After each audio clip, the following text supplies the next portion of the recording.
Hello everyone, कैसे हैं आप सब। आई होप आप सब बहुत अच्छे होंगे एंड बहुत ही अच्छे से अपने पढ़ाई लिखाई को कंटिन्यू कर रहे होंगे। तो हम सीटेट की प्रिपरेशन को एक कदम और आगे बढ़ाते हैं एंड अपने जो प्रीवियस ईयर के क्वेश्चंस की प्रैक्टिस है उसे कंप्लीट करते हैं। आपको अभी तक सीटेट की प्रीवियस ईयर की क्लासेस में लगभग 5 क्लासेस मिल चुकी हैं। ये 6 नंबर की क्लासेस हैं एंड अगर आप पीवाईक्यूज को अच्छे से लगाते हैं तो आपको एक आइडिया मिल जाता है कि आपके एग्जाम में किस टाइप के प्रश्न पूछे जाते हैं। इसी के साथ अगर आप अपने टीचिंग एग्जाम की प्रिपरेशन करना चाहते हैं, लाइक आपको टीआरई 4 देना है, यूपी टेट, टीजीटी, पीजीटी देना है, 6 to 8, 1 to 5 के एग्जाम्स देने हैं, तो आप इस चैनल को सब्सक्राइब कर सकते हैं। आपके टीचिंग एग्जाम्स की प्रिपरेशन के लिए ये चैनल आपको जरूर हेल्प करेगा। Thank you so much and अपने उन दोस्तों के साथ जरूर शेयर करिए जो इस बार सीटेट की प्रिपरेशन कर रहे हैं। चलिए अपने सीटेट के एग्जाम की प्रिपरेशन को एक कदम और आगे बढ़ाते हुए अपने पीवाईक्यूज के जो सीडीपी के क्वेश्चन हैं उसे शुरू करते हैं। और सबसे पहले हमारा प्रश्न है, तो अब हम क्लासेस को देखते हैं, अपने पीवाईक्यूज को सॉल्व करेंगे। क्लियर? एक सेकंड।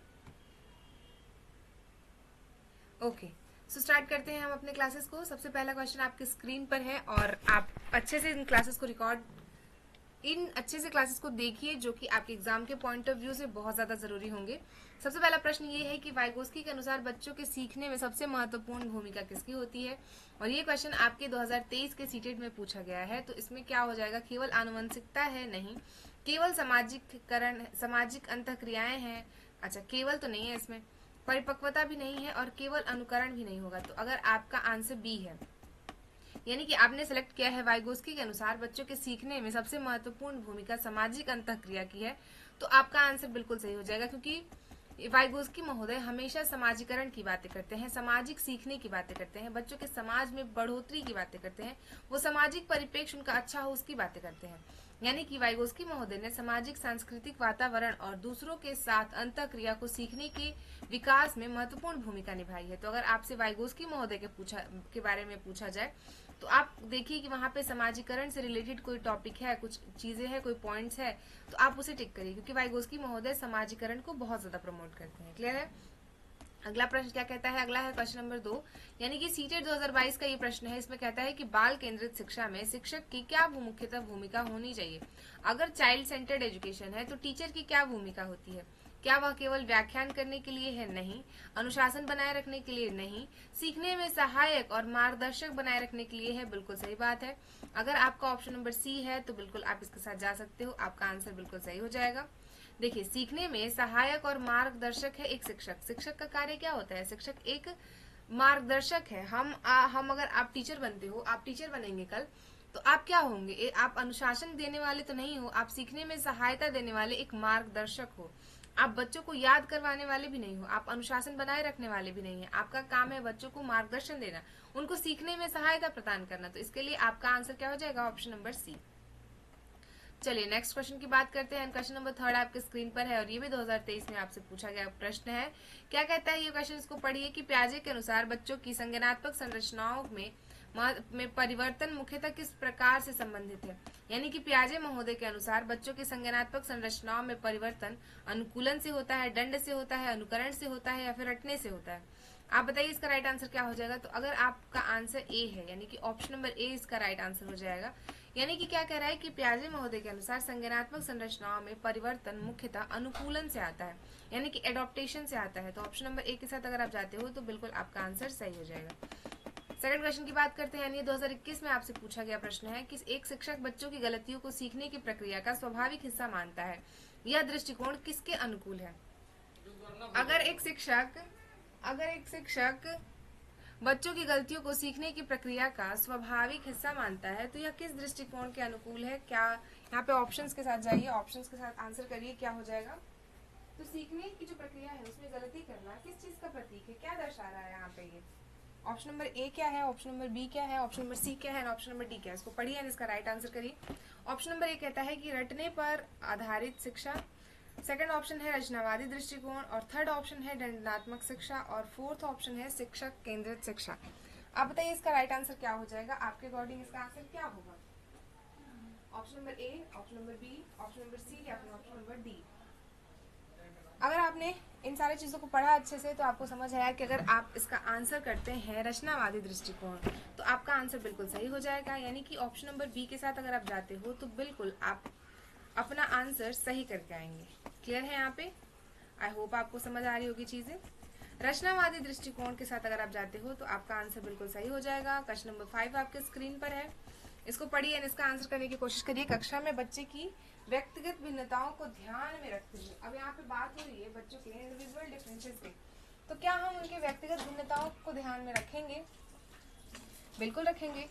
एक रचनावादी क्लासरूम हो या फिर एक इंक्लूसिव क्लासरूम में आपको बच्चे के इंडिविजुअल डिफरेंसेस को ध्यान में रखना पड़ता है। उनके व्यक्तिगत भिन्नताओं को ध्यान में रखते हुए शिक्षक को क्या करना चाहिए? तो शिक्षक का क्या काम है? अगर आप उनके इंडिविजुअल डिफरेंसेस को, उनकी व्यक्तिगत भिन्नताओं को ध्यान में रखते हैं तो आप शिक्षक को क्या करना चाहिए? रखते हुए क्या करेंगे आप? सभी बच्चों को बिल्कुल एक ही तरीके से पढ़ाना नहीं। देखिए, ये चीजें सही है कि हमें इस क्लास में सबके साथ एक जैसा व्यवहार करना चाहिए, किसी के साथ भेदभाव नहीं करना है, लेकिन यहाँ पे ये आंसर गलत हो जाएगा कि सभी बच्चों को बिल्कुल एक तरीके से पढ़ाना, क्योंकि हम बच्चों को पढ़ा रहे हैं, हम रोबोट्स को थोड़ी पढ़ा रहे हैं कि उनके अंदर एक तरह की मैन्युफैक्चरिंग है, वो सिर्फ एक ही तरह से सीख सकते हैं। तो यहाँ पे क्या हो जाएगा, इसलिए ये ऑप्शन गलत हो जाएगा हमारा। केवल तेज बच्चों पर ध्यान देना नहीं, सिर्फ तेज बच्चों पर अगर ध्यान दिया जाएगा तो उन बच्चों को कौन पढ़ाएगा जो बच्चे थोड़े से कमजोर हैं या फिर जिनका आईक्यू लेवल थोड़ा सा वीक है। यहाँ पे क्या है, ऑप्शन नंबर सी कहता है कि विभिन्न शिक्षण विधियों का प्रयोग करना, और ये बिल्कुल सही हो जाएगा, यानी कि ऑप्शन नंबर सी के साथ अगर आप जाते हो तो बिल्कुल आपका आंसर सही हो जाएगा। यहाँ पे विभिन्न शिक्षण विधियों का प्रयोग करके ही सीखना व्यक्तिगत भिन्नताओं को ध्यान में रखते हुए एज अ टीचर आपकी रिस्पॉन्सिबिलिटी होगी। यहाँ पे कमजोर बच्चों को अलग करना ये भी इसका आंसर नहीं होगा। तो आंसर नंबर क्या हो जाएगा? आंसर नंबर सी है इसका। अगर आपने सी किया है तो बिल्कुल आपका आंसर सही है। नेक्स्ट क्वेश्चन क्या कहता है? क्वेश्चन है वाइगोस्की के अनुसार निकटस्थ विकास का क्षेत्र का अर्थ क्या है? यानी कि वाइगोस्की महोदय के अनुसार जेडपीडी का अर्थ क्या होता है? पहला ऑप्शन कहता है कि बच्चा जो बिल्कुल नहीं कर सकता, यानी कि निकटस्थ विकास का अर्थ होता है कि जो बच्चा कुछ भी नहीं कर सकता, नहीं। बच्चे जो अकेले कर सकते हैं, नहीं। जेडपीडी का अर्थ होता है बच्चे जो सहायता मिलने पर कर सकते हैं।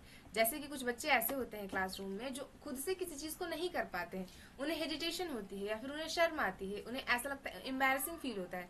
तो वहाँ पे एज अ टीचर आप क्या करते हो? आप वाइगोस्की महोदय के जेडपीडी सिद्धांत जो है ना उसका यूज करेंगे।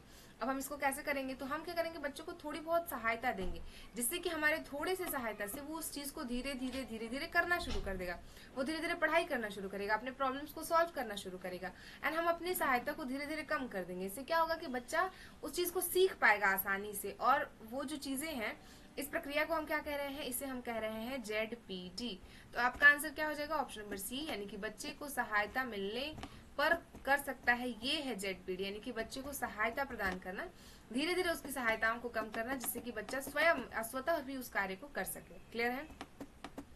अगले प्रश्न को देखा जाए। अगला हमारा क्या कहता है? क्वेश्चन नंबर 7 आपकी स्क्रीन पर है और ये 2021 में पूछा गया प्रश्न है कि निम्नलिखित में से कौन सा आंतरिक प्रेरणा का उदाहरण है? चलिए बताइए कौन सा हो जाएगा। मैंने आपको बताया था, अगर आप पिछले क्लासेस को अच्छे से देख रहे हैं तो आंतरिक प्रेरणा एंड बाह्य प्रेरणा मैंने आपको करा रखा है, यानी बहुत अच्छे से मैंने आपको समझा रखा है। तो आंतरिक प्रेरणा क्या हो जाएगा? यानी कि यहाँ पे पूछ रहे हैं आंतरिक प्रेरणा, तो बताइए कि आंतरिक प्रेरणा क्या पुरस्कार पाने के लिए पढ़ना ये आंतरिक प्रेरणा है? नहीं, ये बाह्य प्रेरणा है। डांट से बचने के लिए पढ़ना ये क्या है? ये भी बाह्य प्रेरणा है। विषय में रुचि के कारण पढ़ना ये है आंतरिक प्रेरणा। अगर बच्चा वहाँ पे इंटरेस्ट के साथ पढ़ रहा है, उसे रुचि है उस सब्जेक्ट में, अगर आप एसएसटी पढ़ा रहे हो, मैथ पढ़ा रही है, फिजिक्स पढ़ा रहे हो, कुछ भी पढ़ा रहे हैं, तो क्या हो रहा है वहाँ पे? अगर बच्चा उस टॉपिक को इंटरेस्ट के साथ देख रहा है, इसका मतलब क्या है? उसको अपने सब्जेक्ट में वो जो आप पढ़ा रही है उसमें उसे मजा आ रहा है, वो सीख रहा है। लेकिन अगर आप क्लास में पढ़ा रही हो और आपने कह दिया कि इस बार जिसका नंबर ज्यादा अच्छा आएगा मैं उसे पेंसिल बॉक्स गिफ्ट करूंगी, फर्स्ट सेकंड थर्ड को बहुत अच्छे अच्छे गिफ्ट्स मिलेंगे, तो अगर बच्चा उस चीज के लालच में पढ़ रहा है तो वो उसकी बाह्य प्रेरणा है, उसकी आंतरिक प्रेरणा नहीं है। क्लियर? और बहुत बार क्लास में हम इस तरह की चीजें ऑर्गेनाइज करते हैं ताकि बच्चा इस बेसिस पर भी सीख सके, क्योंकि एट द एंड हमारा पॉइंट क्या है कि उसको सिखाना है, उसे पढ़ाना है। बच्चे को अगर हम 40 to 45 मिनट्स की क्लासेस दे रहे हैं, लेक्चर दे रहे हैं, और अगर उसे समझ ही नहीं आ रहा तो क्या फायदा हो रहा है हमारे चिल्लाने का, हमारे क्लासेस कराने का। क्लियर है ना? तो ऑप्शन नंबर सी के साथ आप जाइए, यानी कि विषय में रुचि होना ही क्या होती है, या फिर किसी चीज को रुचि के साथ पढ़ना, इंटरेस्ट के साथ पढ़ना, ये हमारी आंतरिक अभिप्रेरणा है। क्वेश्चन नंबर 8 क्या कहता है? क्वेश्चन नंबर 8 आपके स्क्रीन पर है। समावेशी शिक्षा का मुख्य उद्देश्य क्या है? समावेशी शिक्षा का मुख्य उद्देश्य क्या हो जाएगा? इंक्लूसिव एजुकेशन का उद्देश्य क्या है? केवल दिव्यांग बच्चों के लिए अलग विद्यालय बनाना नहीं। कभी भी समावेशी शिक्षा अलग की बातें नहीं करता है या फिर किसी चीज को डिफ्रेंशिएट करने की बातें नहीं करता है। सभी बच्चों को साथ सीखने का अवसर देना बिल्कुल सही बात है। केवल प्रतिभाशाली बच्चों को पढ़ाना, जी नहीं। कमजोर बच्चों को अलग कक्षा में रखना, बिल्कुल भी नहीं। अगर आपका आंसर है बी, अगर आपने आंसर नंबर बी को सेलेक्ट किया है तो डेफिनेटली आपका आंसर सही हो जाएगा। आप बी के साथ जाकर अपने इस आंसर को बिल्कुल सही कीजिए। यानी कि सभी बच्चों को साथ सीखने का अवसर देना ही समावेशी शिक्षा है, इंक्लूसिव एजुकेशन है, जहाँ पे आप बच्चों के साथ किसी भी तरीके से भेदभाव नहीं करते हो और उसके जो अंदर एबिलिटीज है ना, उसके अंदर जो जो चीजें हैं, जो अपने वो बैकग्राउंड से लेकर के आ रहा है, जो उसकी मदर टंग है या फिर जो उसका कल्चर है, उसकी एक्टिविटीज है, अगर आप अपने टीचिंग मेथड्स में उसका भी यूज करती हैं तो क्या होता है ना कि इससे लर्निंग बहुत ज्यादा इफेक्टिव होंगी और बच्चा जो है वो सीखेगा, आपकी लर्निंग मीनिंगफुल होंगी। ठीक है। क्वेश्चन नंबर 9 क्या कहता है? 9 नंबर क्वेश्चन है कि बच्चों के विकास को सबसे अच्छी तरह से समझा जा सकता है कब? केवल अनुवांशिकता के आधार पर नहीं, केवल वातावरण के आधार पर बिल्कुल नहीं, अनुवांशिकता और वातावरण की अंतः क्रियाओं से। अगर आपका आंसर सी है तो बिल्कुल आपका आंसर सही है। हम किसी भी बच्चे के विकास को कब समझ सकते हैं अच्छे से? जब उसके अनुवांशिकता यानी कि उसका जो इन्वायरमेंट है और उसकी जो हेरिडिटी है वो दोनों की दोनों अंतःक्रियाएं हो, यानी कि उस पर दोनों का प्रभाव पड़ा हो। अगर कोई बच्चा बहुत अधिक पढ़ने वाला हो, बहुत अच्छा बच्चा हो, और अगर हम उसे ऐसे सराउंडिंग में डाल देते हैं जहाँ पे शिक्षा व्यवस्था ही नहीं हो, जहाँ पे एजुकेशन की कोई वैल्यू ही नहीं हो, तो क्या लगता है आपको वो बच्चा क्या कर पाएगा? तो ये देखिए, यहाँ पे किसी एक चीज को मेजर किया ही नहीं जा रहा है। किसी भी बच्चे के विकास के लिए अनुवांशिकता और वातावरण दोनों की बहुत बड़ी भूमिका होती है और ये दोनों के कारण ही बच्चा क्या होता है, एक अच्छा विकास कर लेता है। तो अगर आपका ऑप्शन सी है तो बिल्कुल आपने अपना राइट आंसर सेलेक्ट किया है। क्वेश्चन नंबर 10 क्या कहता है? सीटेट 2024 में पूछा गया प्रश्न है, इसे करिए। यदि कोई बच्चा किसी प्रश्न का अलग लेकिन तार्किक उत्तर देता है तो शिक्षक को क्या करना चाहिए? चलिए, अब क्लास में कुछ ऐसे बच्चे होते हैं जो आंसर, अगर आप उनसे कोई आंसर पूछते हो तो वो किसी अलग तरीके से तार्किक उत्तर देता है, तो आप क्या करेंगे? अब आपने जो उसे आंसर शीट में लिखवाया था, आपने जो वहां पे चीजें लिखवाई थी, उसको नोट कराई थी पढ़ाते वक्त, वो नहीं बोल रहा है, बल्कि आंसर तो सेम ही है। जैसे मैंने उसे पूछा कि बेटा डेमोक्रेसी क्या होती है, तो वो मेरी लिखवाई हुई चीजों को न बता के खुद से चीजों को ऑर्गेनाइज कर रहा है, उसको तार्किक वे से रिप्रेजेंट कर रहा है। तो मैं क्या करूंगी? मैं वहाँ पे किस तरह से रिस्पॉन्स करूंगी? तो क्या मैं उसे गलत घोषित कर दूंगी कि नहीं, जो मैंने लिखवाया है वही सही होगा, जो तुम बता रहे हो वो तो गलत है? नहीं, ऐसा हम नहीं करेंगे। उसे दंड दे देंगे। क्यों दंड दे देंगे? नहीं देंगे, उसके तर्क को समझने का प्रयास करेंगे। एंड बिल्कुल सही बात है, अगर बच्चा अपनी बातों को रख रहा है, अपने पॉइंट्स को भी रख रहा है, तो हम उसकी बातों को सुनेंगे, हम समझेंगे। और अगर उसके तार्किक चीजें वो एक्सप्लेन कर रहा है, अगर सच में उसमें पॉइंट्स होंगे तो हम उसे एक्सेप्ट भी करेंगे। तो ये चीजें क्या होती है, हम उसे इनकरेज कर रहे हैं। और एक बार में रट्टू तूते की तरह, जैसे मैंने जो चीजें बता दी, मैंने जो सेंटेंसेस बता दिए हैं, मैंने जो बता दिया कि नहीं यही चीजें होंगी, और आप बच्चा वही याद करके आ जाता है, फिर तो मैं रोड लर्निंग को प्रमोट कर रही हूँ। बट अगर मैं चीजों को समझा पा रही हूँ कि बेटा डेमोक्रेसी क्या होती है, लोकतंत्र का अर्थ क्या है, जैसे मैं कहती हूँ, मैंने कहा कि अगर आप कोई सेमिनार ऑर्गेनाइज करते हैं या फिर आप डिबेट्स कराते हैं क्लास में, तो क्या होता है कि कुछ बच्चों को रखिए जो कि पक्ष में तर्क देते हैं, कुछ विपक्ष में तर्क देते हैं, लोकतंत्र अच्छा है नहीं अच्छा है। आप देखोगे कि ये एनसीईआरटी हमारी कहती है कि आप अपने क्लास में एक ऐसा इन्वायरमेंट क्रिएट करिए, ऐसे ऐसे एक्टिविटीज कराइए जिसमें बच्चा तर्क करे, जिसमें बच्चा अपने आंतरिक विकारों को निकाले, जिसमें बच्चा सीखे, समझे, उसके अंदर क्या चीजें चल रही है वो बताए। तो क्या हो जाएगा, यहाँ पे अपने तर्क को वो जो समझाएगा, जिस तरीके से हम उसको समझेंगे और हम समझाएंगे भी कि बेटा क्या है, कहाँ से सीखा, कैसे सीखा। तो ऑप्शन नंबर सी के साथ अगर आप जाते हो तो बिल्कुल आपका आंसर सही हो जाएगा। चलिए, क्वेश्चन नंबर 11 आपके स्क्रीन पर है। ये क्या कहता है कि एक बच्चा किसी समस्या को हल करने के लिए पहले के अनुभव का प्रयोग करता है, तो यह किससे संबंधित है? बिल्कुल, अब आप बताइए कि एक बच्चा है जो क्लास में अपने अभी के प्रॉब्लम्स को सॉल्व करने के लिए क्या कर रहा है, समस्याओं को सोल्यूशन के लिए अपने पूर्व ज्ञान, यानी कि अपने पूर्व ज्ञान से उसको जोड़ रहा है। तो यहाँ पे क्या वो बच्चा रटने का काम कर रहा है? नहीं, पूर्व ज्ञान के प्रयोग का काम कर रहा है, बिल्कुल। और पूर्व ज्ञान के प्रयोग का सिद्धांत किस विद्वान ने दिया था, मुझे आप ये भी कमेंट करके बताइए। यहाँ पे दंड और अनुकरण नहीं होगा। पूरे पूर्व ज्ञान के उपयोग से अगर हम व्याख्या को देखें तो नया ज्ञान अक्सर बच्चों के पूर्व ज्ञान और अनुभव से जुड़ा होकर अधिक प्रभावी होता है। अगर आप पढ़ाती हैं या पढ़ाते हैं, अगर आप टीचर बनने वाले हैं, तो क्या कर रहे हो आप, जब भी हम पढ़ाते हैं तो हम, अगर हम लेसन प्लान भी बनाते थे या बनाते हैं, तो हम क्या करते थे कि हम वो उस चीज को पहले उनके अनुभव से जोड़ेंगे, यानी कि उसके पूर्व ज्ञान से उसे जोड़ेंगे। तो अगर हम इसे पूर्व ज्ञान से जोड़ रहे हैं, इसका मतलब क्या है, वहां पे हम बच्चे के अनुभव से जोड़ करके उसे, उस लर्निंग को और अधिक मीनिंगफुल बना रहे हैं। तो अगर आपने अपना आंसर टिक किया है तो बिल्कुल सही बात है। 2022 में पूछा गया प्रश्न है सीटेट में कि प्याजे महोदय के अनुसार 7 से 11 वर्ष की अवस्था को क्या कहा जाता है। क्या कहा जाता है? संवेदी गामक अवस्था, पूर्व संक्रियात्मक अवस्था, मूर्त संक्रियात्मक अवस्था या फिर औपचारिक संक्रियात्मक अवस्था। अगर आपका आंसर ऑप्शन नंबर सी है, यानी कि मूर्त संक्रियात्मक अवस्था आपने सेलेक्ट किया था, तो बिल्कुल आपका आंसर डेफिनेटली सही हो जाएगा। ऑप्शन नंबर सी इसका राइट आंसर है। अगले प्रश्न को देखा जाए, सीटेट 2024 में पूछा गया ये प्रश्न है कि एक शिक्षक बच्चों को उत्तर देने के बजाय ऐसे प्रश्न पूछता है कि वह स्वयं उत्तर खोज सके। यह किस दृष्टिकोण को दर्शाता है? अगर आप क्लास में एक ऐसी टीचर हो जो कि बच्चों से ऐसे प्रश्न पूछने के बजाय जिसका आंसर वो रटा रटाया जानते हैं, आप उनसे ऐसे प्रश्न पूछते हो जिसका वो अब खोज कर सके, जिसके बारे में वो चीजों को जान सके, अलग अलग आंसर्स कलेक्ट करके ला सके, तो आप यहाँ पे किस एक्टिविटीज का प्रयोग कर रहे हो? आप किस टाइप के माइंडसेट या दृष्टिकोण को दर्शा रहा है? आपके रचनावादी होने का, यानी कि आप एक रचनावादी क्लासरूम बना रहे हो जहाँ पे बच्चे अपनी चीजों को बोल पा रहे हैं, सीख पा रहे हैं, पढ़ पा रहे हैं। क्लियर है? तो ऑप्शन नंबर ए के साथ अगर आप जाते हैं तो बिल्कुल आपका आंसर सही हो जाएगा। अगले प्रश्न की बात करें, और ये सीटेट 2023 में पूछा गया प्रश्न है कि बच्चे की सीखने की क्षमता के बारे में निम्न में से कौन सा कथन सही है। अब बताइए किसमें से कौन सा कथन सही है जो बच्चे की क्षमताओं के बारे में बताता है। सभी बच्चों को एक ही गति में सिखाना नहीं। हम सभी बच्चों को एक ही गति में कैसे सिखाएंगे? सारे बच्चे अपने अंदर एक अलग अलग इंडिविजुअल डिफरेंसेस के साथ होते हैं। सीखने की गति में व्यक्तिगत अंतर करना, केवल बुद्धिमान बच्चों को बढ़ाना नहीं। सीखना केवल विद्यालय में होता है, कभी नहीं।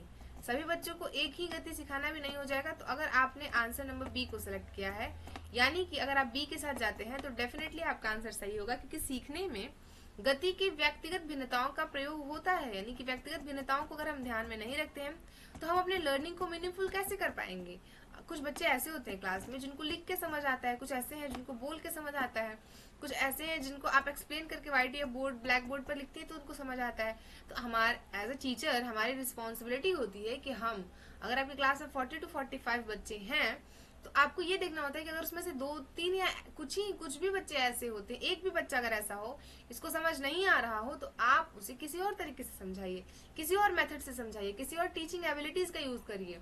यहाँ पे क्या होगा, हम उसके व्यक्तिगत अंतर को ध्यान में रखेंगे और उसको समझाएंगे, ना ही उसे पनिश करेंगे।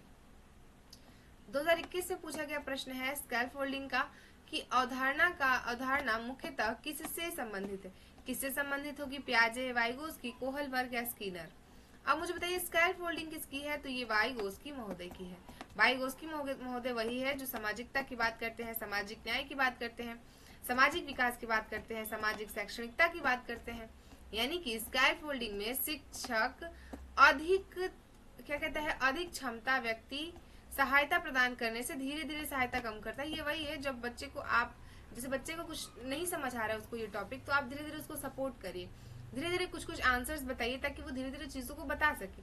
और जब आप देखो कि वो चीजों को पढ़ पा रहा है, रीडिंग दे रहा है, अच्छे से बोल पा रहा है, तो आप धीरे धीरे अपना सपोर्ट पीछे खींच लीजिए, जिससे कि वह स्वतः यानी कि स्वयं सेल्फ चीजों को कर पाए। क्लियर है? तो ये होती है हमारी स्कैफोल्डिंग। और ऑप्शन नंबर बी के साथ जाइए, डेफिनेटली आपका आंसर सही होगा। अगला प्रश्न पढ़िए, 2024 में पूछा गया प्रश्न है, यदि कक्षा में कुछ बच्चे किसी अवधारणा को जल्दी समझ लेते हैं और कुछ को अधिक समय लग जाता है, तो शिक्षक को क्या करना चाहिए? सेम मैंने एक्सप्लेनेशन में ये चीजें आपको एक्सप्लेन की कि क्लास में आपके कुछ ऐसे बच्चे होते हैं जब आप पढ़ाओगे ना तो वो बहुत जल्दी उस चीज को कैच कर लेते हैं, बहुत जल्दी समझ लेते हैं। पर कुछ बच्चे ऐसे होते हैं ना जो स्लो लर्नर्स होते हैं, उनको समझ नहीं आता, उनको चीजों को प्रोसेस करने में टाइम लग जाता है। तो केवल तेज बुद्धि वाले बच्चों को पढ़ाना चाहिए? जी नहीं। कमजोर बुद्धि वाले बच्चों को दंड देना चाहिए? कभी भी नहीं। देखिए यहाँ पे अलग अलग प्रकार की शैक्षणिक गतिविधियों को अपनानी चाहिए, यानी ये बिल्कुल सही हो जाएगा। सभी को एक ही समान कार्य देना नहीं। अगर आपने सी ऑप्शन चुना है, यानी कि आपका आंसर होगा कि हम उनकी व्यक्तिगत भिन्नताओं को ध्यान में रखेंगे और इस हिसाब से हम अलग अलग शिक्षण रणनीतियों का इस्तेमाल करके उन्हें पढ़ाएंगे जिससे उन्हें समझ आए। अलग अलग प्रकार के शिक्षणगत गतिविधियों को अपनाना ही इस क्वेश्चन का राइट आंसर हो जाएगा। अगर आपका आंसर सी है तो बिल्कुल आपका आंसर सही है। इस क्वेश्चन का राइट आंसर है ऑप्शन नंबर सी। कोहल वर्ग का सिद्धांत मुख्य रूप से किस विकास से संबंधित है? अब यहाँ पे आ गए हैं हमारे कोहल वर्ग। चलिए देखा जाए कोहल वर्ग को, तो क्या ये भाषा के विकास से संबंधित है, नैतिक विकास से है, शारीरिक विकास से है, या फिर संवेगात्मक विकास से है? तो कोहल वर्ग हमारे किससे हो जाएंगे? भाषा से नहीं, नैतिकता से है। कोहल वर्ग सॉरी कोहल वर्ग नैतिक मूल्यों की बात करते हैं, नैतिक विकास की बातें करते हैं, नैतिक वैल्यूज की, मोरल डेवलपमेंट की बातें करते हैं। तो अगर आपका आंसर बी है तो बिल्कुल आपका आंसर सही हो जाएगा। आप बी के साथ जा सकते हो, यानी कि नैतिकता हो जाएगा इसका आंसर। नैतिक मूल्यों की बात करते हैं, नैतिक विकास की बात करते हैं। क्लियर है? चलिए क्वेश्चन नंबर नेक्स्ट क्या कहता है, इसे पढ़ते हैं। 21 नंबर क्वेश्चन हमने कर लिया था, अब हम करेंगे 22 नंबर क्वेश्चन। ये 2022 में आपसे पूछा गया है कि एक बच्चा पुरस्कार मिलने पर किसी कार्य को बार बार करता है, यह किस प्रकार की प्रेरणा का उदाहरण है? अगर बच्चा पुरस्कार मिलने के बाद चीजों को बार बार कर रहा है तो क्या है? कि बाह्य प्रेरणा है। ये तो हो गया, ये तो सबसे बहुत इजी है। यानी कि बच्चा क्या हो रहा है? पुरस्कार के लिए पढ़ रहा है, तो ये उसका इंटरनल मोटिवेशन तो नहीं हुआ ना, वो बाहरी प्रेरणा में है। उसे लालच है कि अरे मैम तो मुझे गिफ्ट्स मिल जाएंगे, अगर मैं टॉपर बन गया तो मुझे फोन मिल जाएगा, घड़ी मिल जाएगी, लैपटॉप मिल जाएगा। क्लियर है? आंतरिक अभिप्रेरणा होती है कि वो बच्चा उस चीज को रुचि के साथ पढ़ रहा हो, यानी कि उस टॉपिक को पढ़ने में उसे इंटरेस्ट आ रहा हो, मजा आ रहा हो, वो समझना चाहता है चीजों को। सामाजिक प्रेरणा और नैतिक अभिप्रेरणा की यहाँ पे बातें नहीं हो रही हैं। अगर आपका आंसर बी है तो बिल्कुल आपका आंसर सही है। क्वेश्चन नंबर 23 आपके स्क्रीन पर है, इसको पढ़िए, इसका आंसर करिए कि समावेशी कक्षा में शिक्षक का सबसे उपयुक्त व्यवहार क्या होता है? समावेशी कक्षा में शिक्षक का सबसे उपयुक्त व्यवहार है सभी बच्चों को बिल्कुल समान तरीके से सिखाने की अपेक्षा करना, सभी बच्चों की विविध आवश्यकताओं को ध्यान में रखना, बिल्कुल विशेष आवश्यकता वाले बच्चों को अलग करना, अच्छा केवल औसत विद्यार्थियों पर ध्यान देना, जी नहीं। अगर आपका आंसर बी है, यानी कि आप सभी बच्चों के बिल्कुल समान तरीके से सिखाने की अपेक्षा करना है, तो आप इसके साथ जाइए एंड बी को टिक करके आइए, बिल्कुल। चलिए अगला प्रश्न है 24 नंबर क्वेश्चन आपके स्क्रीन पर है एंड एक सेकंड। वाइगोस्की के अनुसार सीखने में भाषा का क्या भूमिका है? भाषा की क्या भूमिका होती है सीखने में, लर्निंग में? तो भाषा कोई विशेष महत्व नहीं रखता, नहीं भाई। भाषा सोचने और सीखने के विकास के लिए महत्वपूर्ण है, सही बात है। भाषा केवल संचार का माध्यम है, नहीं। भाषा केवल वयस्कों के लिए महत्वपूर्ण है, कभी नहीं। भाषा सोच और सीखने को विकसित करने की एक महत्वपूर्ण इकाई है। भाषा एक विकास है, भाषा एक माध्यम हो सकता है संचार का, पर सिर्फ माध्यम है ये नहीं हो सकता। क्लियर? 2021 के प्रश्न में पूछा गया है, क्या है कि एक शिक्षक विद्यार्थियों को समूह में समस्या हल करने के लिए कहता है, इससे मुख्य रूप से क्या बढ़ता है? क्या बढ़ेगा? सामाजिक अधिगम, रटने की क्षमता, केवल प्रतियोगिताएं, या निष्क्रिय अधिगम? तो क्या कह रहा है यहाँ पे? समूह में हल करने के लिए दे रहा है, तो यहाँ पे सामाजिक अधिगम हुआ ना। अगर शिक्षक किसी चीज को, किसी प्रोजेक्ट को करने के लिए आपको डिवाइड करती है टीम में, जो कि सामाजिक की बात है, समाजीकरण की बात है, तो टीम अगर आपका बना तो आप लोग अलग अलग बैकग्राउंड्स के होंगे, अलग अलग कल्चर के होंगे, अलग अलग एक्टिविटीज कर रहे होंगे। तो यहाँ पे क्या हो रहा है? एक कल्चर दूसरे कल्चर से मिल रहा है, यानी कि चीजें सीख रहे हैं वो। तो अगर आपका आंसर है ऑप्शन नंबर ए, तो बिल्कुल आपका आंसर बिल्कुल सही है, बिल्कुल ए नंबर ऑप्शन हो जाएगा। निम्न में से कौन सा बाल केंद्रित शिक्षा की विशेषता है? ठीक है, शिक्षक लगातार बोलती है, नहीं। बाल केंद्रित नहीं। बच्चे सक्रिय रूप से सीखने में भाग लेते हैं, बिल्कुल सही बात है। अनीसी के साथ बी ऑप्शन पर ही मैं रुक जाना चाहती हूँ, पर ऑप्शन पढ़ लेते हैं। आगे का क्या है? केवल पाठ्य पुस्तक पढ़ाई जानी चाहिए, नहीं भाई। केवल परिणाम पर ध्यान देना चाहिए, नहीं। अगर आपका आंसर बी है तो बिल्कुल सही है, हम बच्चे के सक्रिय रूप से भाग लेने पर और सीखने की प्रक्रियाओं पर ध्यान देंगे। क्वेश्चन नंबर 27 आपके स्क्रीन पर है कि यदि कोई विद्यार्थी बार बार किसी प्रश्न को गलत कर देता है तो शिक्षक को क्या करना चाहिए? अगर बार बार प्रश्नों को बच्चा गलत कर रहा है तो एक स्टिक उठाते हैं और उसको पीट देते हैं। आप भी यही सोच रहे हैं? नहीं, ऐसा नहीं करेंगे हम। उसे डांटना चाहिए, नहीं, हम उसे नहीं डांटेंगे। जब वो बार बार गलती कर रहा है, इसका मतलब तो यही हुआ ना कि उसे समझ नहीं आ रहा है, तो उसे कम अंक क्यों देना? हम उसकी सोच और कठिनाइयों को समझेंगे और उसे समझाएंगे, उसकी देखेंगे कि उसको प्रॉब्लम कहाँ हो रही है, किस सब्जेक्ट में उसको दिक्कत हो रही है। फिर हम एक्स्ट्रा क्लासेस लगाएंगे, अपने टीचिंग मेथड्स को चेंज करेंगे, सारी चीजों को चेंज करेंगे, क्योंकि एट द एंड बच्चे को समझ आना चाहिए। हमारी सारी मेहनत का कोई फायदा नहीं होगा अगर आप न पढ़े तो। वैसे ही अगर टीचर की सारी मेहनत का कोई सारी मेहनत बेकार है अगर बच्चा पढ़े ही नहीं, उसको समझ ही नहीं आ रहा है। आप 40 to 45 मिनट की क्लासेस ले रही हैं, आप गले फाड़ के चिल्ला रही हैं, बट उसको रत्ती भर भी समझ नहीं आ रहा है। तो आपको देखना होगा ना कि प्रॉब्लम कहाँ है, बच्चा क्यों नहीं सीख रहा है। अब लर्निंग बाय डूइंग का सबसे अच्छा उदाहरण क्या हो सकता है? लर्निंग बाय डूइंग का सबसे अच्छा एग्जाम्पल क्या है? केवल केवल व्याख्यान सुनना, गतिविधि करके अवधारणा समझना, परिभाषा याद करना, या फिर नोट्स बनाना। तो आपसे पूछा जा रहा है कि लर्निंग बाय डूइंग का क्या मतलब होता है। तो लर्निंग बाय डूइंग का मतलब होता है कि एक गतिविधि करके सीखना, यानी कि हम जो सीख रहे हैं ना उसको करके सीखें। लर्निंग बाय डूइंग है यहाँ पे, तो ऑप्शन नंबर बी होगा। सीटेट में 2024 में पूछा गया है कि कक्षा में बच्चों की विविधताओं को शिक्षक क्या करती हैं? तो समस्या मानती हैं नहीं, सीखने की संसाधनों के स्वरूप में स्वीकार करती हैं। यानी कि बच्चों के अंदर जो उनके विविधताएं होती हैं, इंडिविजुअल डिफरेंसेस होती हैं, तो टीचर क्या करते हैं कि अरे यार ये कहाँ से आ गया, इसको कैसे टॉलरेट करें? नहीं, आपको ये कहना है कि इस चीज को कैसे आप यूज करते हैं। आप सीखने के आविष्कारों के लिए और सीखने के लिए उसे प्रेरित करेंगे, सीखने के समाधान के रूप में से स्वीकार करेंगे। तो अगर आपका आंसर बी था तो बिल्कुल आपने अपना राइट आंसर टिक किया है। आप अपने राइट आंसर के साथ जा सकते हो। एक सेकंड, चलिए आज की क्लास का लास्ट प्रश्न है आपके स्क्रीन पर और इसको करिए। क्वेश्चन नंबर 30 आपके स्क्रीन पर है एंड इसका आंसर आपको करना है। एक शिक्षक विद्यार्थियों को अपनी सीखने की प्रक्रिया का विचार करने के लिए कहती हैं। वह किससे संबंधित है? एक शिक्षक, यानी कि एक शिक्षक विद्यार्थियों को अपनी सीखने की प्रक्रिया का विचार करने के लिए कहती हैं। तो वहां पे शिक्षक क्या कर रही हैं? यहाँ पे वो क्या कर रही हैं? यहाँ पे क्या कर, एक सेकंड, ये कहाँ अटक जाता है? ऑप्शन नंबर ए इसका आंसर हो जाएगा, यानी कि अपने स्वयं के सोच और सीखने की प्रक्रियाओं में जागरूक होने के लिए कर रही हैं। तो ये बहुत ही अच्छी बात है कि आपको सीखना चाहिए अपने बारे में, अपने आप को लेकर के जागरूक रहना चाहिए। इसी के साथ आज के 30 प्रश्न हमारे कंप्लीट होते हैं। आप हमें कमेंट करने के लिए करके जरूर बताइए कि आपके 30 आउट ऑफ कितने सही हो रहे हैं, और ये भी बताइए कि आप और किस तरह के क्वेश्चंस आंसर्स की प्रैक्टिस करना चाहते हैं, किस टाइप के एग्जाम्स, किस टाइप के और क्लासेस चाहते हो इस चैनल से। अपने उन दोस्तों के साथ जरूर शेयर करिए जो इस बार आप सीटेट के एग्जाम्स को दे रहे हैं, जो इस बार टीआरई दे रहे हैं, यूपी टीजीटी पीजीटी दे रहे हैं, और ये प्रिपरेशन कर रहे हैं एनसीईआरटी की एंड टीचिंग एग्जाम्स की। मिलेंगे आपसे किसी नए क्लास में, तब तक के लिए थैंक यू सो मच। पढ़ाई करते रहिए क्योंकि पढ़ना बहुत जरूरी है। स्वस्थ रहिए, मस्त रहिए। Thank you so much. जय हिंद।